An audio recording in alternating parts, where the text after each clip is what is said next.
Welcome to my channel math mentor Kerala. Today's topic is probability. ഒരു event occur ചെയ്യാനുള്ള probability അല്ലെങ്കിൽ സാധ്യത എന്ന് പറയുന്നത് എത്ര ഫേവറബിൾ ഔട്ട്കം ആണോ ഉള്ളത് അതേ divided by total possible outcome ആണ്. That is N of F divided by N of N. ഒരു ദിവസം അനുജയുടെ പിതാവ് അവളെ സമീപിച്ച് പറഞ്ഞു, അനുജേ, നമുക്ക് നമ്മുടെ തോട്ടത്തിലെ മാവിൽ നിന്ന് മാങ്ങകൾ പറിക്കാം. അവൾ സന്തോഷത്തോടെ സമ്മതിച്ചു. മാവിൽ നിരവധി മാങ്ങകൾ ഉണ്ടായിരുന്നു. ചിലത് പച്ചയും ചിലത് പഴുത്തതും. അച്ഛാ, നമുക്ക് പച്ച മാങ്ങകൾ വേണം, അനുജ പറഞ്ഞു. അച്ഛൻ മറുപടി നൽകി, അത് ശരിയാണ്, പക്ഷേ നമുക്ക് പച്ച മാങ്ങകൾ ലഭിക്കാനുള്ള സാധ്യത എന്താണ്? അനുജ ചിന്തിച്ചു. സാധ്യത എന്താണ് അച്ഛാ? അച്ഛൻ ചിരിച്ചുകൊണ്ട് പറഞ്ഞു, സാധ്യത എന്നത് ഒരു സംഭവം ഉണ്ടാകാനുള്ള സാധ്യതയുടെ അളവാണ്. ഇവിടെ പച്ചമാങ്ങ ലഭിക്കാനുള്ള സാധ്യത, ഉദാഹരണത്തിന് നാം ഒരു നാണയം എറിഞ്ഞാൽ അത് തല അല്ലെങ്കിൽ വാൽ വരാൻ 50% സാധ്യതയുണ്ട്. അനുജയുടെ മനസ്സിൽ കൂടുതൽ ചോദ്യങ്ങൾ ഉയർന്നു. അവൾ ചോദിച്ചു, എങ്ങനെ നാം സാധ്യത കണക്കാക്കുന്നു?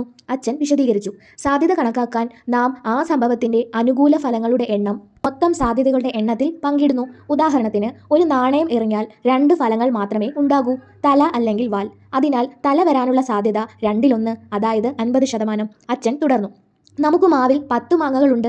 6 പച്ചമാങ്ങയും 4 പഴുത്ത മാങ്ങയും. പച്ചമാങ്ങ ലഭിക്കാനുള്ള സാധ്യത 10-ൽ 6 അല്ലേ? അതായത് 0.6 അല്ലെങ്കിൽ 60%. അച്ഛൻ പറഞ്ഞു. അവർ മാങ്ങകൾ പറിക്കുമ്പോൾ അനുജ ചിന്തിച്ചു, അച്ഛാ, ജീവിതത്തിൽ മറ്റ് സംഭവങ്ങളുടെയും സാധ്യതകളുണ്ട് അല്ലേ? അതെ അനുജ, അച്ഛൻ പറഞ്ഞു. ഉദാഹരണത്തിന് നമുക്ക് മഴ പെയ്യുമോ ഇല്ലയോ എന്നത് ഒരു സാധ്യതയാണ്.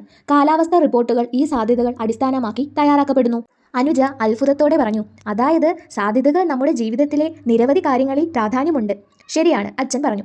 സാധ്യതകൾ നമ്മെ തീരുമാനങ്ങൾ എടുക്കാൻ സഹായിക്കുന്നു, പ്രത്യേകിച്ച് അനിശ്ചിതത്വമുള്ള സാഹചര്യങ്ങളിൽ.